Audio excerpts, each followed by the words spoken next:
Driven by succession plans and a strategy to shift the power balance in the volatile region of the Middle East, Saudi Crown Prince Mohammed bin Salman is busy with several taboo-breaking steps to forge ties with the Muslim world's most hated regime, Israel.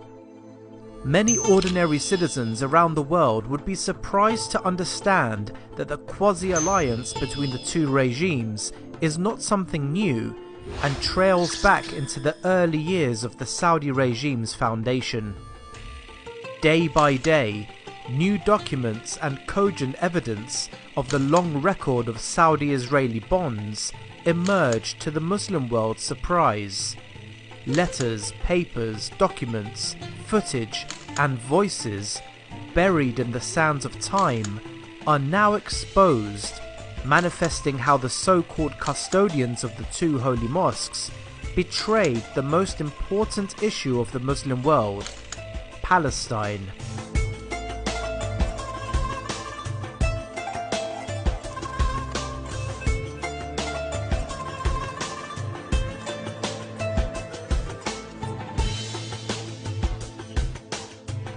I am Sultan Abdulaziz bin Abdul Rahman Al Saud, and I concede and acknowledge 1,000 times to Sir Percy Cox, delegate of Great Britain, that I have no objection to giving Palestine to the poor Jews, or even non-Jews, and I never ever violate Britain's demands.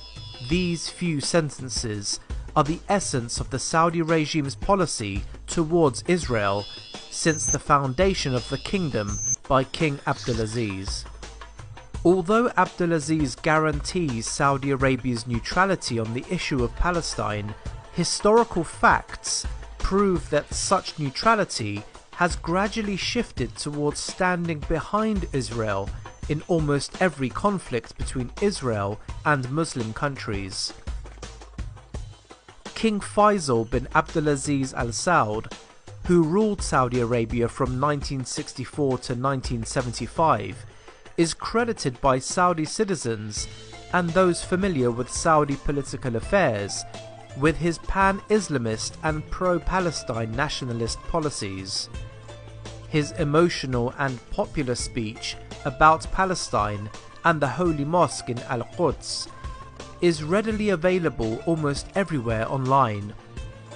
إن القدس الشريف يناديكم ويستغيث بكم أيها الإخوة لتنقذوه من محنته ومما ابتلي به فما لا يخيفنا. However, recent documents emerged seriously question such portrayal.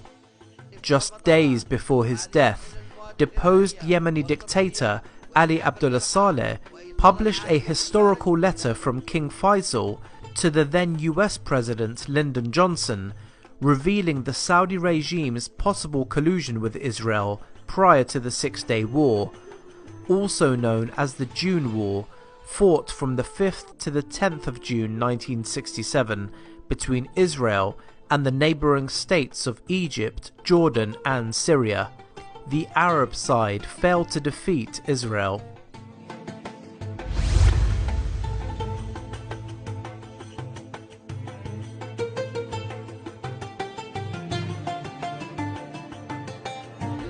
In his letter, King Faisal describes Egypt under the presidency of iconic Arab figure Gamal Abdel Nasser Hussein as a danger to the interests of both Saudi Arabia and the United States, stressing the need for the US to support Israel to carry out a swift operation against the Muslim country by which it would control the Sinai Peninsula, a vital area in the country.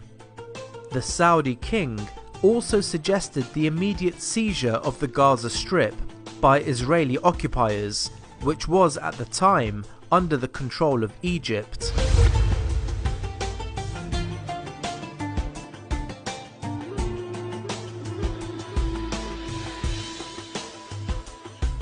For decades, the Saudi regime has posed as a big brother for the Muslim world, claiming to support the Palestinian cause and to force the end of the Palestinian plight. Faisal's letter unmasks the two faces of Saudi Arabia, as he also proposes Jordan's control of the West Bank in order for the Palestinians to lose hope of controlling any land.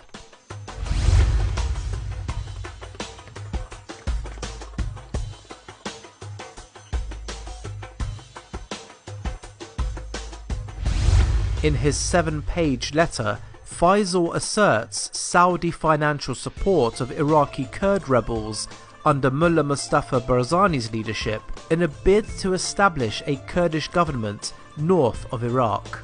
The Saudis' diplomatic push in favour of Palestine's occupiers is not just restricted to the era of King Faisal or King Salman.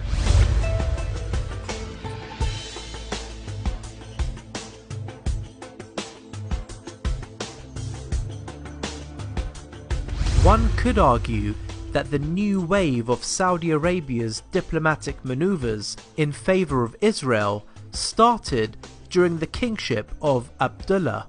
Upon his death and Salman's rule, Saudis are less hesitant to expose the ever-growing bilateral relationship with Israel. Statements and diplomatic maneuvers by Saudi Arabia are increasingly aligned with the idea of the establishment of Greater Israel, maneuvers that reached a peak after Trump's unilateral decision to recognize Jerusalem as the capital of Israel. Israel's capital.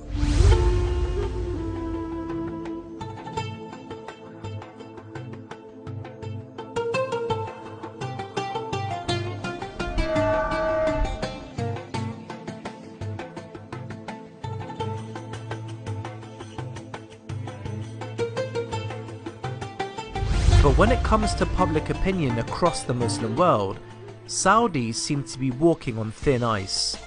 For many across the Muslim world, the budding friendship proves to be vastly unpopular, and it seems that the regime is ticking all the boxes of a fatal mistake.